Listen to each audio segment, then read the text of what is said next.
Selamat ketemu kembali saudara sekalian. Hari ini kita akan masuk di dalam tema yang unik, tema yang gampang-gampang susah, yaitu bolehkah tato? Mari kita tundukkan kepala, kita akan berdoa.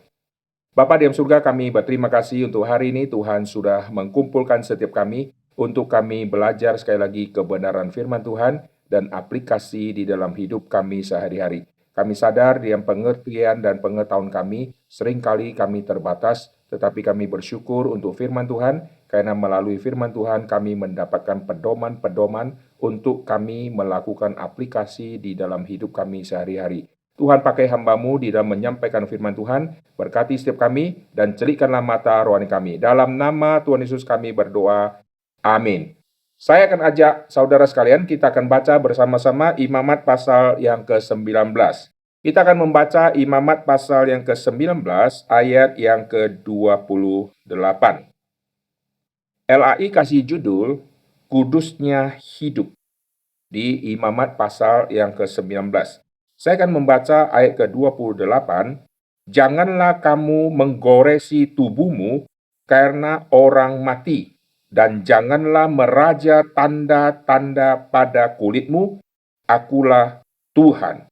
Di dalam ayat ini muncul istilah tato, saudara ya. Janganlah kamu menggoresi tubuhmu karena orang mati, dan janganlah meraja tanda-tanda pada kulitmu, akulah Tuhan. Ayat ini muncul di dalam bahasa Indonesia, tidak begitu jelas, ditulis menggoresi tubuhmu. Menggoresi tubuhmu bisa kita garis-garis yang tidak berbentuk dan seterusnya. Nah, nanti kita baru akan jelaskan, karena tema hari ini kita akan bahas di dalam dua seri. Kita lihat lagi di dalam pasal yang ke-21 kitab Imamat. Di dalam kitab Imamat, pasal 21 ini berbeda dengan pasal 19. Pasal 19 ditujukan kepada semua orang-orang Yahudi pada waktu itu, atau orang-orang Israel pada waktu itu.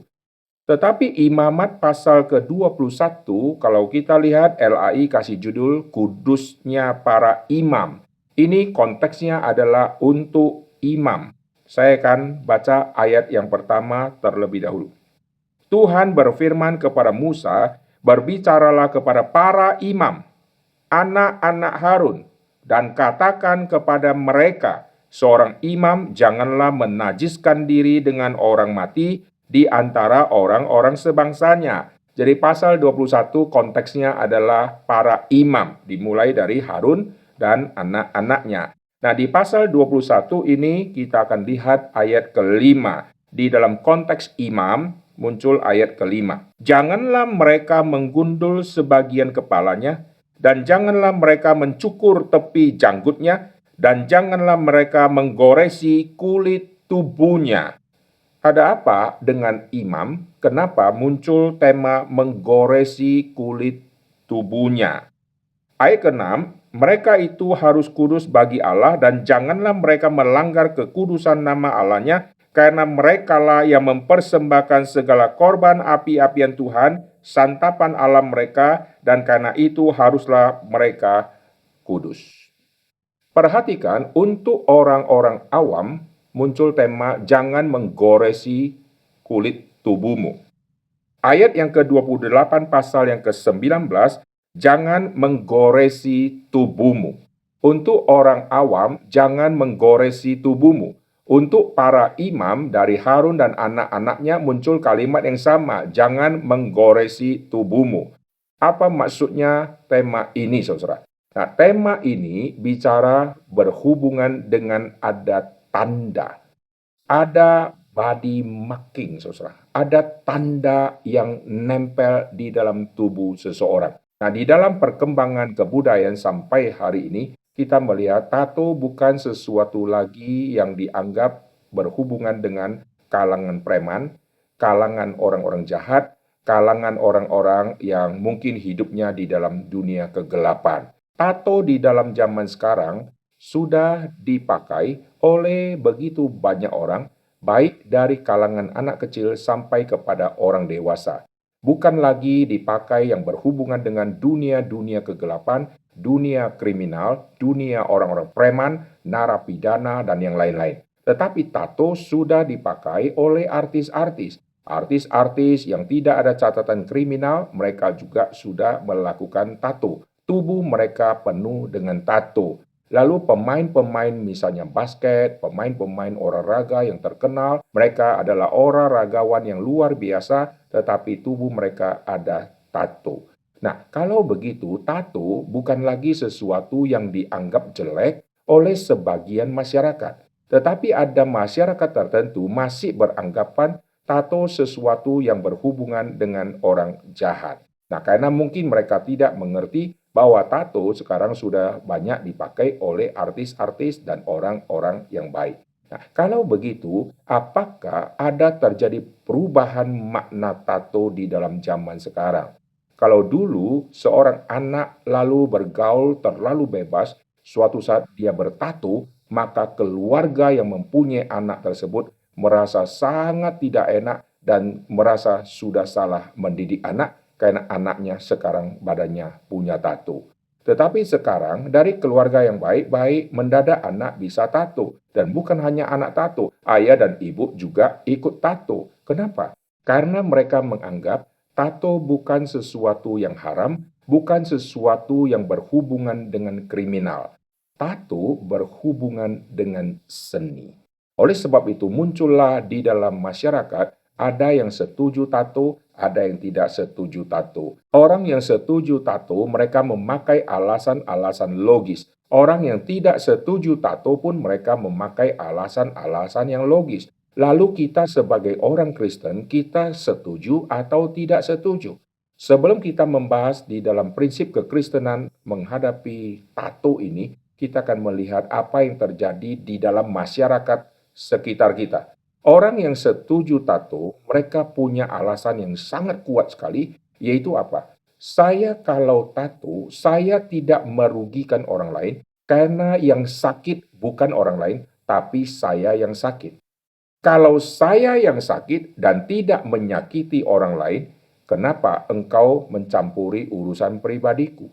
Aku yang mau, aku yang dengan kerelaan, bukan hanya kerelaan, tapi aku rela bayar begitu mahal. Ada orang tato bayar sampai berpuluh-puluh juta untuk pesan gambar tertentu, cat tertentu, lalu orang yang ahli tato tertentu, lalu dia tatokan badannya. Waktu dia tatokan badannya, dia bangga luar biasa, bukan hanya hasil tatonya dia banggai, tetapi orang yang mentato dia, itu dia bangga luar biasa. Karena untuk mendapatkan orang itu mau tato di tubuh orang, itu bayarannya sangat mahal, dan orang itu tidak sembarangan mau mentato orang-orang biasa. Jadi tato sudah merupakan sesuatu yang dikonsumsi oleh banyak orang, karena orang berpikir, ini aku tidak merugikan masyarakat.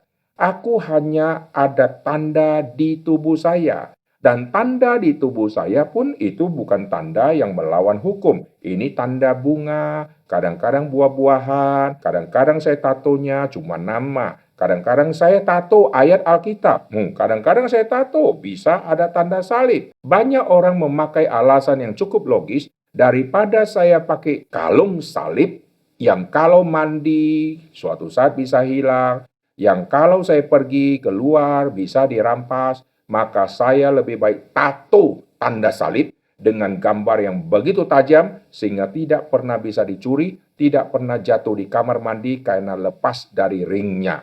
Maka mereka memilih saya tato tidak ada hubungan dengan kriminal. Saya tato semua berhubungan rohani, saya tato salib, saya tato wajah Yesus, saya tato ayat-ayat Alkitab, saya tato nama rasul-rasul. 12 rasul namanya saya tato. Saya tato nama dari anak-anak Yakub misalnya. Tidak ada berhubungan dengan kriminal. Saya tidak tato tengkorak. Saya tidak tato sesuatu yang menyeramkan. Saya tidak tato wajah iblis. Saya tato buah-buahan, bunga, kumbang, kupu-kupu. Bukankah itu bagus? Bukankah itu indah? Dan saya tidak merugikan orang lain karena yang sakit adalah saya. Saya dengan ada tato, saya begitu sakit, ini urusan saya. Maka orang-orang yang setuju tato, mereka bilang, saya tidak merugikan orang lain.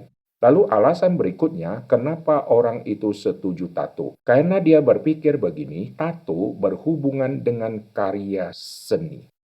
Di dalam dunia ini kita bisa melihat ada body painting. Tubuh manusia dilukis, dikasih cat yang begitu indah sekali, sehingga tubuh manusia bisa berbentuk seperti binatang. Kadang-kadang tangannya nanti dia bentuk seperti ini, lalu tangannya dia taruh posisi seperti ini, nanti dikasih painting.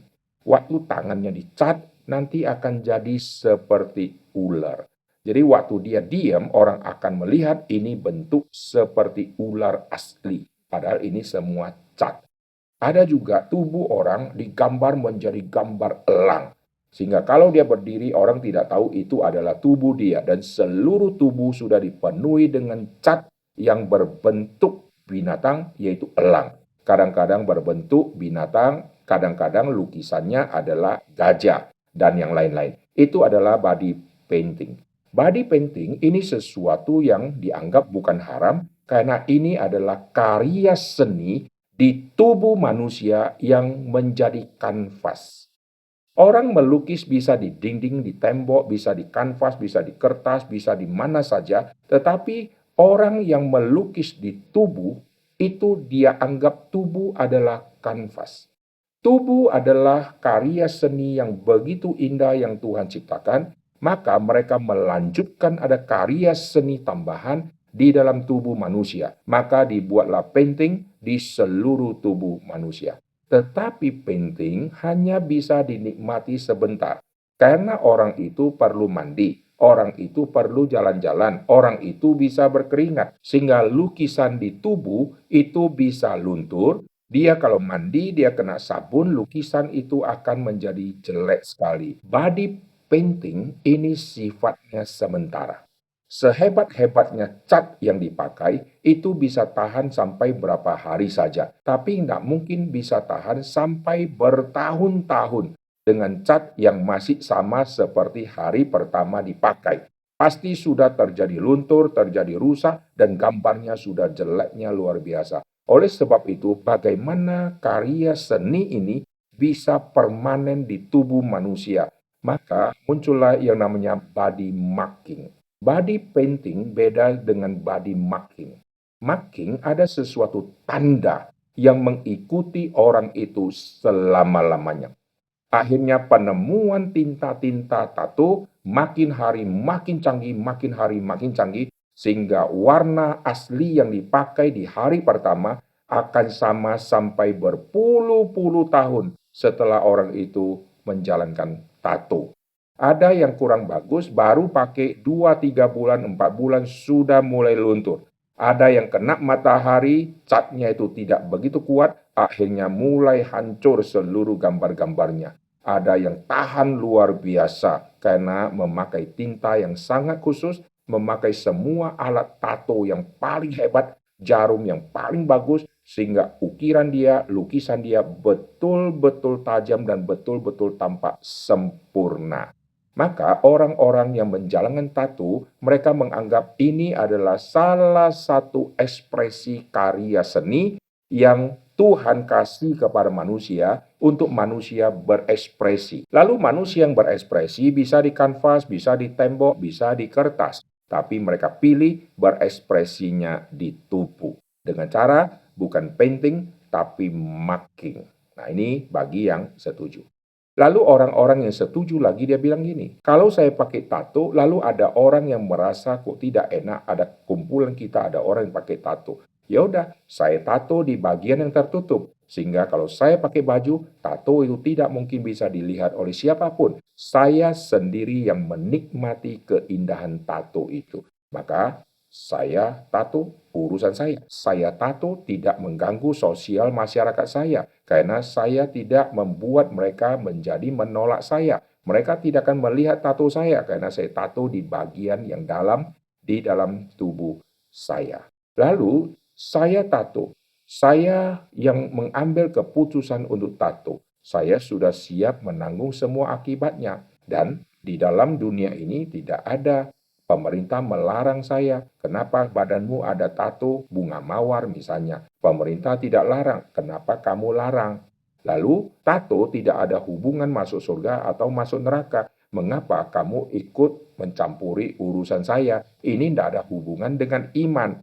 Iman berhubungan dengan sesuatu yang rohani. Ini adalah karya seni yang saya taruh di dalam tubuhku. Maka jangan terlalu mencampuri saya. Nah, itu bagi orang-orang yang setuju tato. Lalu orang juga mempunyai konsep tato ini adalah sesuatu tanda di dalam satu komunitas. Jadi kalau tangan saya ada satu tanda atau tato, maka seluruh komunitas saya yang mempunyai tato yang sama, ini adalah menandakan kami dari komunitas yang sama. Sedangkan komunitas yang lain mungkin dia tato di jari atau di tangan yang lain dengan gambar yang lain. Jadi tato mengungkapkan sesuatu pesan selain dari tanda marking tersebut. Tato itu berbicara sangat banyak. Satu gambar bisa berbicara sangat banyak. Dari satu gambar yang ada di tangan orang tahu, ini anggota geng yang mana. Ini kelompoknya ganas atau tidak. Ini kelompok geng yang paling tua atau yang masih baru. Dari satu gambar langsung bercerita sangat-sangat banyak. Di Indonesia, di daerah-daerah tertentu, ada tato dari suku-suku tertentu. Dan gambar yang dipilih untuk tato di badan mereka itu adalah burung-burung tertentu, sehingga kalau ada orang-orang yang melihat badan orang itu ada tato burung tersebut, maka orang yang punya tato itu akan dianggap orang spesial. Jangan kau apa-apain, ini adalah kelompok yang tidak boleh kita macam-macam. Karena orang ini orang yang sangat-sangat ditakuti di daerah itu. Karena tidak semua orang bisa dapat tato dengan gambar binatang tertentu di tubuh mereka. Jadi itu adalah tanda simbol dari satu organisasi kah, satu geng kah, satu komunitas kah, atau satu suku kah. Dan tato juga merupakan sesuatu tanda kepemilikan. Di dalam zaman dulu, jikalau saya pemilik ternak sama tetangga juga banyak ternak. Lalu suatu saat saya sama tetangga bisa terjadi ribut karena masing-masing mengklaim ini ternakku, ini ternakku, ini ternakku. Lalu yang tetangga bilang bukan, itu semua ternakku. Lalu supaya tidak terjadi ribut, maka binatang-binatang dikasih tanda, ada marking di tubuh dia. Kadang-kadang di pantatnya ditaruh tanda. Tanda ini tidak bisa dengan painting. Karena painting pasti rusak. Maka dipakailah marking. Cara membuat marking itu adalah dari besi, lalu berbentuk gambar sesuatu. Besi itu nanti akan dipanaskan sampai begitu panas, lalu besi itu sebagai stempel yang akan distempelkan di pantatnya binatang, misalnya di sapi, sehingga setelah itu akan membekas sebagai satu tanda. Kalau orang melihat tanda itu, berarti mereka tahu ini pemiliknya siapa. Jadi cuma satu simbol tanda di semua binatang-binatang kepunyaan si tuannya. Maka si tuan membuat satu stempel khusus, semua binatangnya dibuat stempel yang sama. Kita melihat tanda-tanda tersebut, kita langsung bisa mengerti ini sudah ada kepemilikannya. Saya melihat binatang-binatang di pedalaman, baik kuda kah, sapi kah, kambing kah, kalau dalam jumlah yang begitu besar, apalagi binatang itu adalah binatang yang sangat bagus dan sangat mahal, itu biasanya ada tanda, ada stempel, ada cap di tubuh si binatang tersebut. Kalau binatangnya yang harganya murah dan biasa-biasa, itu tidak perlu ada stempel dan tanda. Lalu kalau binatang itu suatu saat dicuri oleh orang, lalu binatang itu sedang dibawa oleh si pencuri, lalu si pemilik waktu melihat, ini binatang saya kenapa bisa ada di pinggir kota. Lalu si pemilik bisa langsung mengambil binatang tersebut, langsung menuduh orang yang membawa itu adalah maling. Karena tanda itu adalah tanda kepemilikan. Maka dari tanda kepemilikan nanti berkembang menjadi tato yang dipakai dalam tubuh. Tato yang dipakai dalam tubuh ini juga melambangkan tanda kepemilikan di dalam masa-masa zaman dahulu. Di dalam masa zaman dahulu, misalnya di Mesir, di Mesopotamia, di Persia, dan di tempat-tempat yang lain, budak-budak yang menjadi tawanan-tawanan itu ada tanda tato di tubuh mereka. Tanda itu adalah tanda kepemilikan.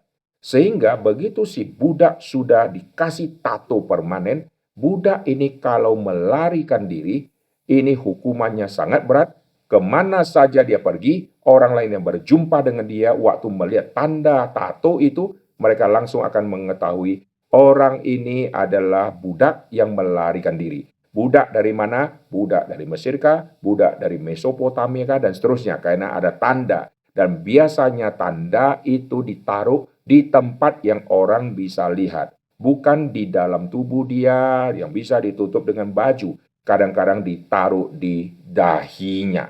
Kadang-kadang ditaruh di tangannya. Sehingga kalau dia melakukan banyak aktivitas, maka orang akan melihat tanda di tangannya atau di dahi ini. Kemana saya dia pergi, orang waktu melihat tanda ini, orang tahu ini adalah budak dari negara mana.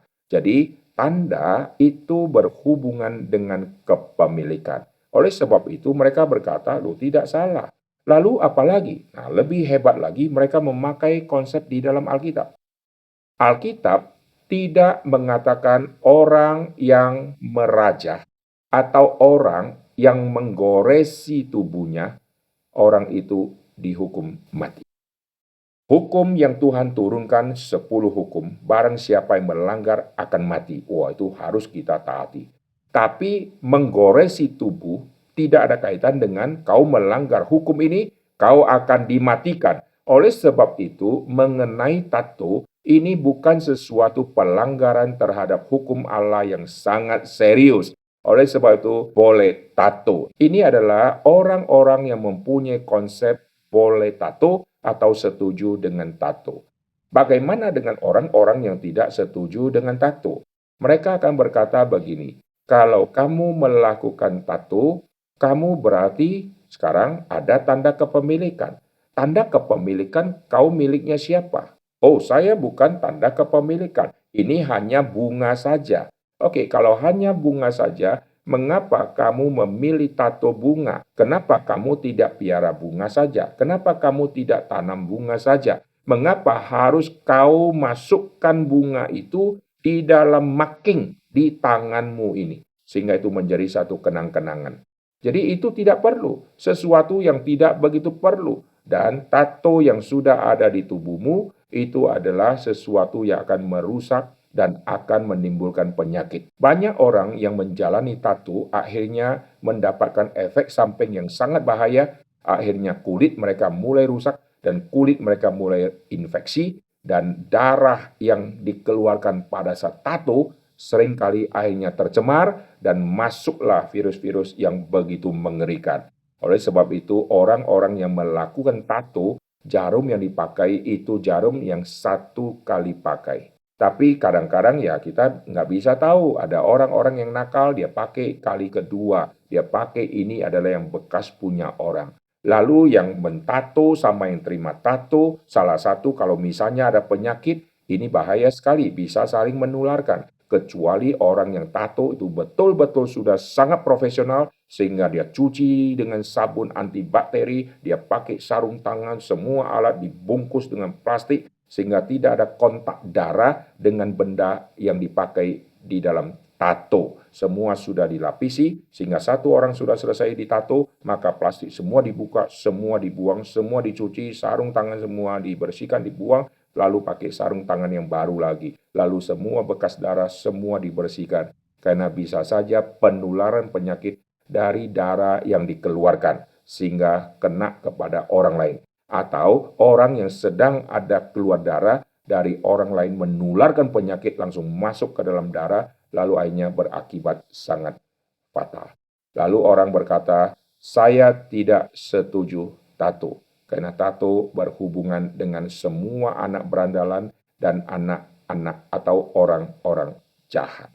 Nah, banyak orang memakai segala macam alasan, baik yang setuju maupun yang tidak setuju. Lalu ada orang berkata, saya sebagai orang Kristen, saya tidak setuju ada tato. Kalau kamu non-Kristen, terserah kamu mau tato atau tidak. Nah, masalahnya orang yang setuju berkata begini, kau jangan salah, pendeta-pendeta juga banyak yang pakai tato. Banyak pendeta di luar negeri, waktu dia khotbah, malah kita bisa lihat tatonya.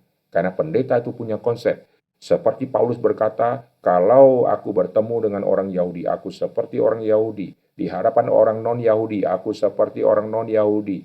Aku berbicara kanak-kanak kepada kanak-kanak. Maka ayat itu diambil oleh pendeta tertentu, aku melayani orang bertato, aku sendiri harus pakai tato. Maka ada pendeta-pendeta di luar negeri, badannya itu penuh dengan tato. Lalu, yang mana yang benar, yang setuju atau yang tidak setuju? Bagaimanakah kita sebagai orang Kristen bisa menilainya? Hari ini saya akan memberikan prinsip-prinsip penting.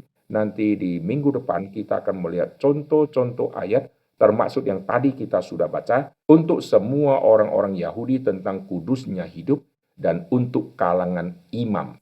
Dua tema ini menarik untuk orang biasa sama kalangan imam. Jangan menggoresi tubuhmu. Mengapa di dalam dua kalangan ini muncul? Lalu apakah ada contoh ayat Alkitab lain yang juga ada kaitan dengan menggoresi tubuh? Nanti di minggu depan kita akan melihat contoh-contoh ayat dan kasus-kasus yang terjadi di dalam catatan Alkitab. Kenapakah kita sebagai orang Kristen tidak setuju bahwa tubuh kita harus ditato? Atau tubuh kita ditato entah satu, entah dua, dan seterusnya. Tubuh ditato salib pun atau ditato wajah Yesus pun kita sebagai orang Kristen itu menolak. Tapi sebagian orang Kristen mereka setuju. Nah, saya akan memberikan prinsip mengapakah kita sebagai orang Kristen tidak setuju mengenai tubuh itu ditato. Saya akan ajak saudara untuk melihat beberapa ayat Alkitab dan kita akan menemukan prinsip yang sangat penting di dalam apapun yang kita mau lakukan. Mari kita melihat 1 Petrus pasal yang ketiga, ayat 1 sampai ayat yang keempat. Mengapa orang itu memakai tato? Salah satu untuk menjadi daya tarik. Oleh sebab itu dia berani bayar begitu mahal dari satu tato yang kecil akhirnya meluas. Dari satu wilayah menjadi satu tubuh. Untuk apa? Salah satu adalah dia menikmati keindahan tato tersebut dan dia juga ingin tunjukkan kepada banyak orang keindahan tatonya. Sehingga semua orang bisa melihat seluruh keindahan tatonya. Kita lihat diam 1 Petrus pasal yang ketiga. Ayat yang pertama saya akan membaca, demikian juga kamu hai istri-istri, tunduklah kepada suamimu, supaya jika ada di antara mereka yang tidak taat kepada firman, mereka juga tanpa perkataan dimenangkan oleh kelakuan istrinya. Jika mereka melihat bagaimana murni dan salehnya hidup istri mereka itu, perhiasanmu janganlah secara lahiriah. Perhatikan ayat ketiga ini, perhiasanmu jangan lahiriah. Kenapa bicara perhiasan? Karena ini bicara sesuatu yang tampak untuk ditonjolkan, untuk bisa orang lain nikmati dan lihat, dan saya sendiri juga menikmati keindahan itu. Perhiasanmu janganlah secara lahiriah, yaitu dengan mengepang-ngepang rambut. Rambut kalau dikepang akan menjadi sorotan dari banyak orang. Lalu memakai perhiasan emas. Semua perhiasan emas tidak ditutup dengan baju, tidak ditutup dengan celana. Perhiasan-perhiasan emas yang dipakai di zaman dulu adalah perhiasan yang menduduki posisi yang terbuka. Orang memakai cincin terbuka. Orang memakai gelang terbuka. Orang memakai anting-anting baik yang ada di telinga, ada anting-anting yang dipakai di hidung, itu semua terlihat dan terbuka. Lalu ada orang yang memakai kalung. Kalung itu juga terlihat kalau dia menggerakkan lehernya. Tidak ada orang pakai emas, lalu ditaruh di kantong, lalu ditutup dengan rapat. Jadi ada sesuatu yang lahiriah yang orang bisa saksikan. Kepang-kepang rambut, dari jauh kita sudah melihat rambutnya. Waktu kita sudah dekat, kita melihat ada kuning-kuning di jarinya, ada emas yang dia pakai. Lalu, selain memakai perhiasan, atau dengan mengenakan pakaian yang indah-indah, pakaian yang warna-warni, pakaian yang ada bunyi-bunyi, kling, kling, kling, kling, kling, pakaian yang begitu mewah. 3 benda yang disebut, kepang-kepang, lalu emas, lalu pakaian. Ini adalah sesuatu perhiasan lahiriah. Untuk apa? Untuk menarik orang. Lalu prinsip Alkitab apa? Ayat yang keempat, tetapi perhiasanmu ialah manusia batinia yang tersembunyi dengan perhiasan yang tidak binasa yang berasal dari roh yang lemah lembut dan seterusnya. Perhiasanmu ialah manusia batinia. Keindahan yang kau tonjolkan bukan yang terlihat di luar, tapi keindahan batinia. Itu yang paling penting. Orang-orang yang menambah sesuatu ornamen-ornamen di tubuhnya, kita bisa cek motivasi mereka itu apa. Ada orang yang mempunyai keminderan yang luar biasa, maka untuk menutup keminderan, mereka menutupinya dengan cara alihkan mata orang menuju kepada sesuatu objek, sehingga orang itu tidak lagi melihat kita yang kurang ganteng atau kurang cantik. Misalnya, kalau seseorang itu kurang ganteng atau kurang cantik, supaya orang-orang tidak melihat wajah dia, langsung menilai jelek kali orang ini, maka penglihatan orang harus dialihkan melihat yang lain. Caranya adalah apa? Pakai baju yang warna-warni, yang norak-norak, sehingga ketemu orang tersebut, mata kita langsung lihat ke baju. Pakai rambut misalnya ya, desain rambut, kasih form rambut, buat semua rambut berdiri, sehingga waktu orang memandang, mata langsung melihat ke rambut, tidak melihat ke muka. Lalu ada orang yang kurus mindernya luar biasa, dia angkat besi, dia latihan fitness, sampai badannya besar. Kemana-mana dia buka baju, untuk semua orang melihat seluruh otot-otot di tubuhnya. Untuk mengalihkan mata orang kepada sesuatu kelemahan dia yang dia tidak mau orang soroti. Kepang-kepang rambut, baju-baju yang indah, emas-emas, sehingga mata terpecah melihat ketiga tempat. Lihat kepala, lihat rambut. Lihat badan, lihat baju. Lihat tubuh, lihat emas, saudara. Nah, ini manusia yang terlihat secara lahiriah, keindahan lahiriah itu keindahan sementara. Karena rambut kepang-kepang akan rusak, akan lurus kembali. Semua baju-baju yang indah akan bau dan akan kotor dan harus dicuci. Emas-emas yang dipakai itu akhirnya sudah sampai di rumah, waktu mau tidur, semua satu-satu juga harus dilepas. Kecuali emas-emas tertentu yang terus nempel di tubuh manusia. Tapi keindahan batinia nempel bersama dengan manusia, entah dia tidur, entah dia bangun, dan seterusnya. Orang-orang yang mengandalkan semua keindahan ornamen-ornamen yang nempel di tubuh, begitu dia tidur, begitu dia bangun, muka dia amburadul, rambutnya semua berantakan, bajunya baju piyama, orang ini tetap akan kembali kepada aslinya orang tersebut. Saudara bisa dandan, silakan dandan dengan secantik-cantiknya, tetapi semua bedak di muka akan mulai kena minyak-minyak yang keluar dari muka kita, akan kena debu, kita mau tak mau harus cuci, maka terlihat semua wajah asli.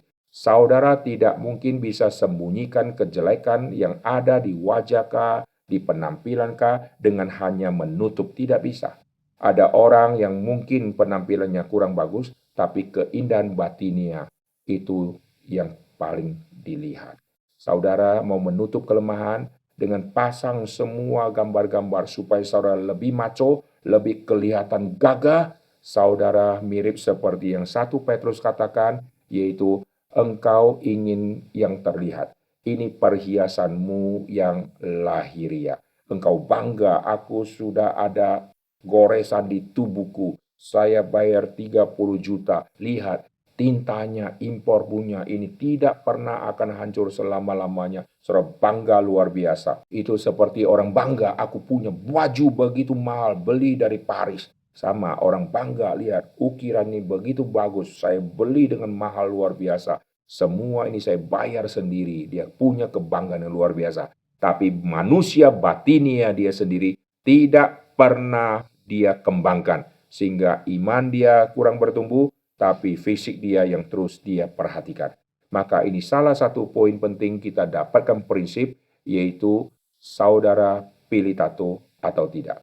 Ini adalah prinsip penting untuk kita menjawab orang yang mau menambah-nambah sesuatu ornamen di dalam tubuh. Entah dia tambah makin tambah apa saja.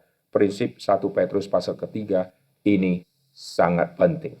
Lalu kita lihat lagi tulisan Paulus di dalam kitab 1 Korintus. Mari kita melihat 1 Korintus pasal yang ke-6 ayat yang ke-12. Ayat ini juga kita bisa pegang sebagai satu prinsip yang sangat penting. Segala sesuatu halal bagiku, tetapi bukan semuanya berguna. Segala sesuatu halal bagiku, tetapi aku tidak membiarkan diriku diperhamba oleh suatu apapun. Seseorang yang sudah memasang sesuatu di tubuh, dia akan menikmati apa yang ada di tubuhnya itu.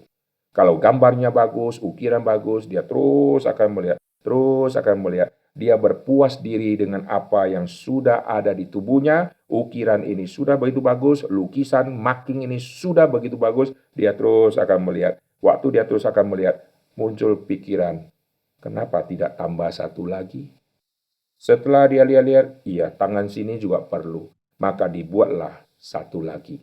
Jadi 2. Dia berjanji hanya 2.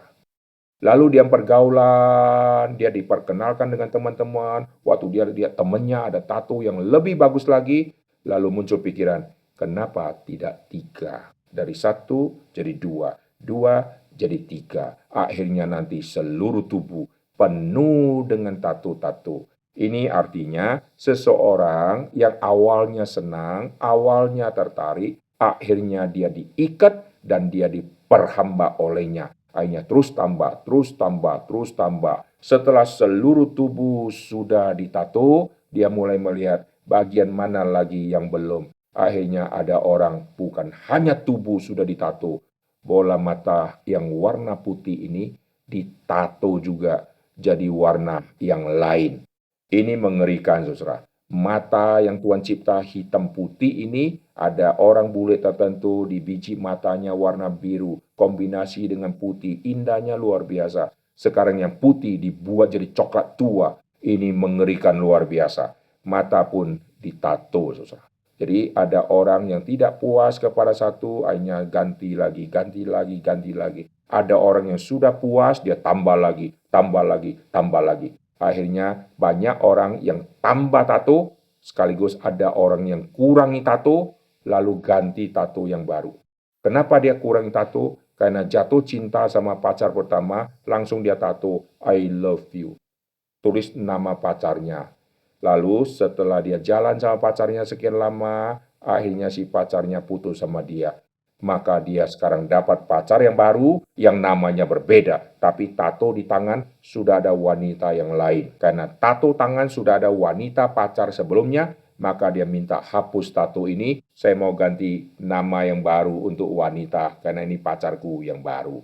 Setelah diganti, tidak lama kemudian putus lagi. Akhirnya seluruh tato dia minta hapus saja. Ada orang yang pasang tato misalnya ya, wajah pacarnya. Begitu dia kagum sama pacarnya yang sudah meninggal dan dia berjanji tidak akan menikah lagi, maka wajah pacarnya ditato di tubuhnya untuk menyatakan, saya bersama dengan kamu selama-lamanya. Suatu saat dia tertarik sama satu wanita yang muka wanita itu mirip wajah pacarnya. Langsung dia tertarik luar biasa dan cewek itu juga mau sama dia. Akhirnya mereka jalin persahabatan lalu menjadi pacar. Lalu si cewek berkata, yang di badanmu itu bukan wajahku. Meskipun wajah saya mirip sama pacarmu yang pertama, tapi itu bukan wajahku. Saya tidak suka kalau ada wajah perempuan ini terus ada di badanmu. Seolah-olah kau jalan sama aku, tapi ada wanita itu terus mengikuti kau. Copot, lepaskan, cabut semua itu. Lalu dia pergi ke tempat tato, lalu minta dilepaskan semua tato. Akhirnya setelah semua tato sudah dilepaskan, kulit tidak mungkin kembali normal seperti sedia kala. Pasti ada cacat-cacat yang akan dialami. Nah, inilah manusia yang kadang-kadang sudah tato, nanti dicabut, lalu tambah lagi. Ada yang tidak cabut, terus tambah, terus tambah, terus tambah. Setelah semua sudah ditato, dia mulai mikir, di mana lagi? Setelah bola mata sudah ditato, dia pikir, ada satu wilayah yang saya mau tato lagi, yaitu kepala. Maka kepalanya dibotakin semua, lalu karena sudah botak, ini menjadi kanvas baru. Dia tato lagi di kepala dia. Akhirnya seluruh tubuh sudah penuh dengan tato, telapak tangan, telapak kaki, semua sudah ditato. Akhirnya orang ini hidup seperti seorang manusia yang baru, yang berbeda dengan manusia ciptaan yang lain. Manusia ciptaan lain ada orang yang berkulit hitam pekat, ada orang yang berkulit sawo matang, semuanya indah. Tapi yang ini berkulit warna-warni dengan ukiran dan lukisan yang begitu banyak. Dia menjadi seorang yang berbeda. Tapi orang seperti itu mereka menikmati, mereka senang sekali. Tapi kita sebagai orang Kristen, kita melihat meskipun Paulus berkata, segala sesuatu halal bagiku, tidak ada hukum yang melawan hal itu, tapi tidak semuanya berguna. Di dalam Alkitab hanya bilang jangan, tapi Alkitab tidak bilang barang siapa yang menggoresi tubuhnya, dia akan dihukum mati. Ayat itu tidak ada. Oleh sebab itu, saya bisa lakukan, semua bisa lakukan. Tapi Paulus berkata, tidak semuanya berguna. Jadi saudara coba pikir, apakah yang saya lakukan ini sesuatu yang berguna, atau malah saya terus menikmati semua yang saya dapat itu, setiap hari saya terus memperhatikan, akhirnya waktu saya terus habis. Setelah itu saya mulai mikir, kenapa cuma satu? Ini masih ada kekurangan, ini warnanya sudah mulai pudar. Saya mau buat satu lagi di tangan kanan saya atau tangan kiri saya atau di badan saya, maka semakin hari semakin banyak. Dan secara tidak langsung kita sedang diperbudak olehnya. Oke? Lalu kita akan melihat lagi di dalam kitab 1 Korintus. Bagaimana Paulus memberikan prinsip-prinsip yang penting untuk hal-hal aplikatif. Kita akan melihat 1 Korintus pasal yang ke-10 ayat yang ke-31. Aku menjawab, jika engkau makan atau jika engkau minum atau jika engkau melakukan sesuatu yang lain, lakukan semuanya itu untuk kemuliaan Tuhan. Jadi segala sesuatu yang kulakukan untuk kemuliaan Tuhan. Kalau kita hidupnya sudah berfokus kepada segala sesuatu yang kulakukan untuk kemuliaan Tuhan, maka untuk kesenangan diri, untuk kenikmatan diri, ini kita sudah mulai mengurangi atau mungkin kita sudah mendekati mematikan keinginan daging kita sampai betul-betul hidup kita sepenuhnya untuk Tuhan. Lakukan untuk kemuliaan Tuhan. Jadi motivasi seseorang menambah-nambah sesuatu di dalam tubuh dia, motivasinya apa? Apakah dengan pasang seperti itu engkau semakin memuliakan Tuhan? Bagaimana engkau bisa memuliakan Tuhan dengan tubuh yang kau gores-goresi? Lalu kau berkata, dengan tubuh yang kugoresi, aku semakin bisa memenangkan jiwa. Apakah betul setelah digoresi kau bisa memenangkan jiwa? Memenangkan jiwa bukan dari goresan itu. Tuhan yang memenangkan jiwa melalui mulut kita, bukan melalui goresan yang kita miliki di tubuh kita. Jadi harus dibedakan. Kuasa firman datang dari kuasa Roh Kudus, bukan dari kuasa yang ada di tubuh saudara, karena yang ditato itu tidak menghasilkan kuasa apapun. Waktu saudara tua, kulit sudah keriput, semua ukiran yang bagus. Waktu saudara pasang tato, tubuh saudara penuh dengan kekekaran yang luar biasa. Otot-ototnya masih besar-besar. Setelah itu saudara sakit, lalu saudara turun 30 kilo. Kulit saudara semua menjadi keriput, dan semua gambar tato akhirnya jeleknya luar biasa. Saat itu saudara akan menyesal, kenapa di tubuhku ada benda jelek yang menempel. Saudara mau cabut dia, mau copot dia, kulit saudara sudah keriput seperti itu, saudara mau copot, tidak segampang yang saudara pikirkan. Oleh sebab itu, jangan coba-coba menambah-nambahkan sesuatu di dalam tubuh kita.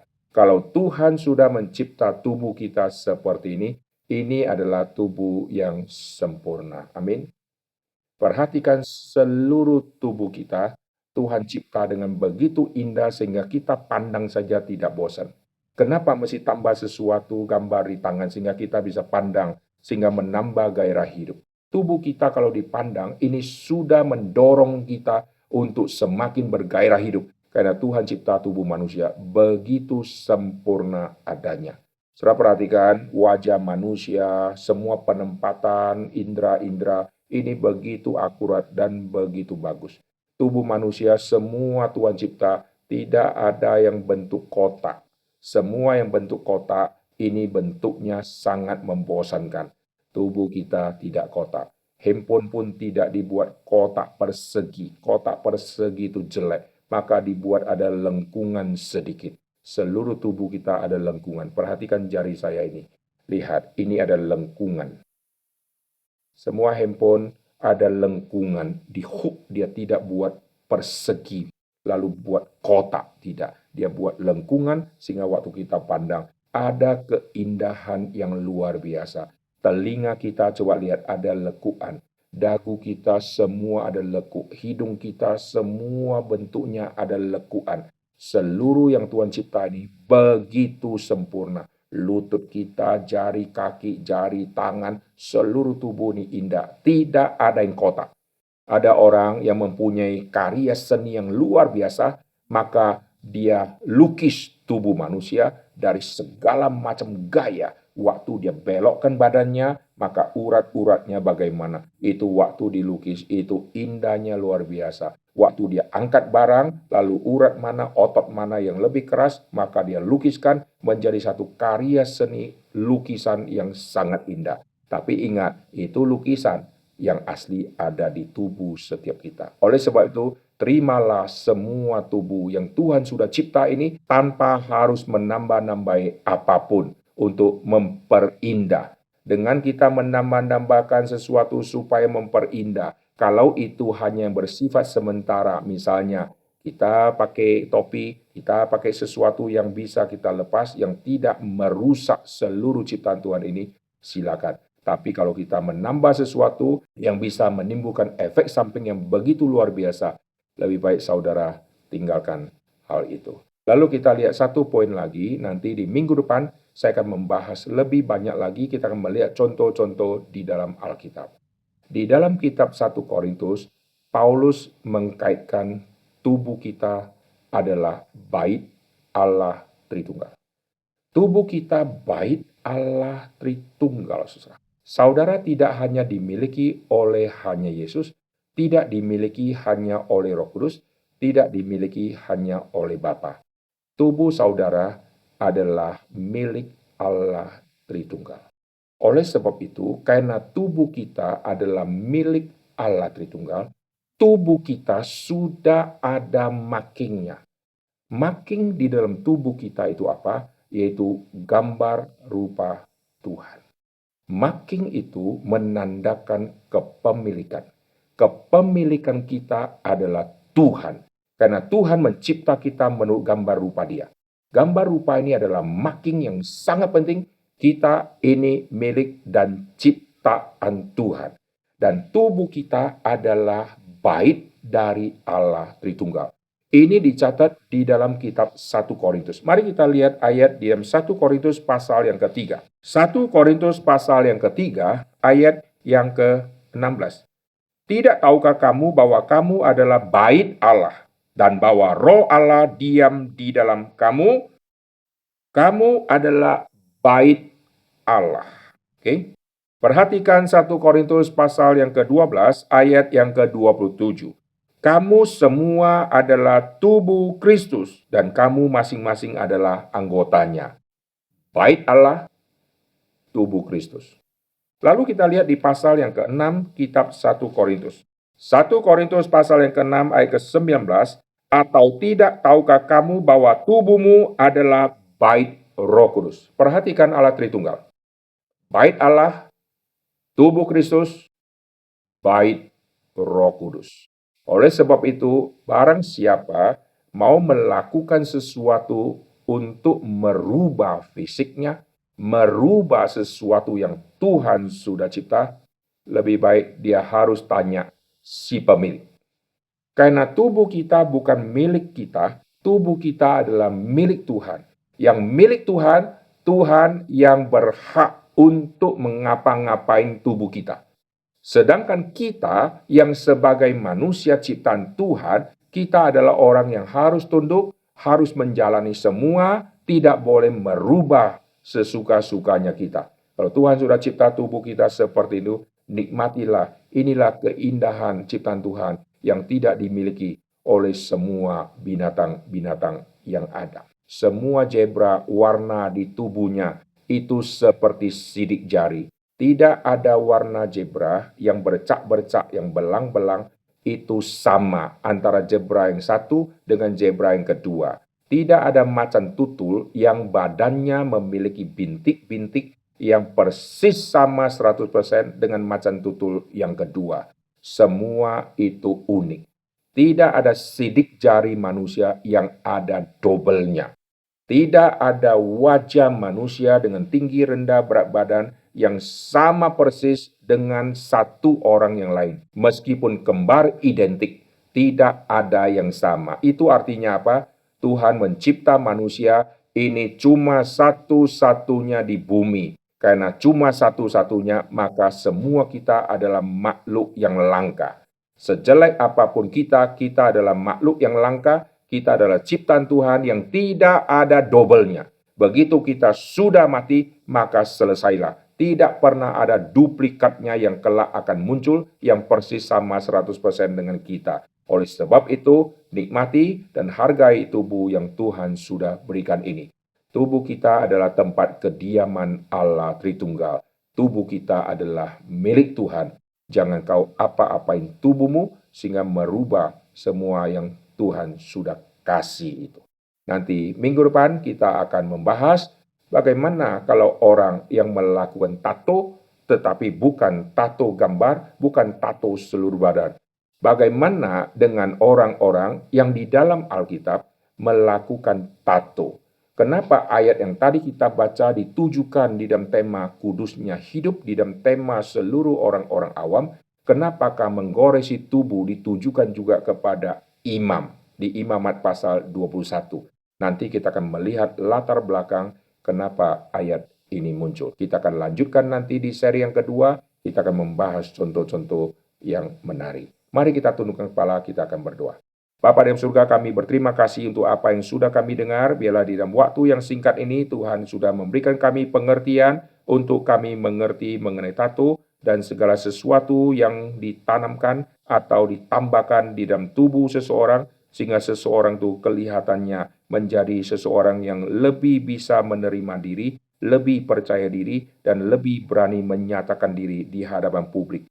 Tuhan ampuni setiap kami, Tuhan sadarkan setiap kami, karena kami ciptaan Tuhan. Kami adalah wakil Tuhan di dalam dunia ini. Kami harus berhadapan dengan publik tanpa harus menambah apapun, karena tubuh kami adalah ciptaan Tuhan yang paling sempurna. Tubuh kami adalah tempat kediaman Allah Tritunggal. Jikalau kami menghina tubuh kami, tetapi Allah tidak menghina tubuh setiap kami, tapi Allah mau berdiam di dalam tubuh kami yang kami anggap tidak bagus ini. Mengapa Tuhan diam di dalam tubuh setiap kami?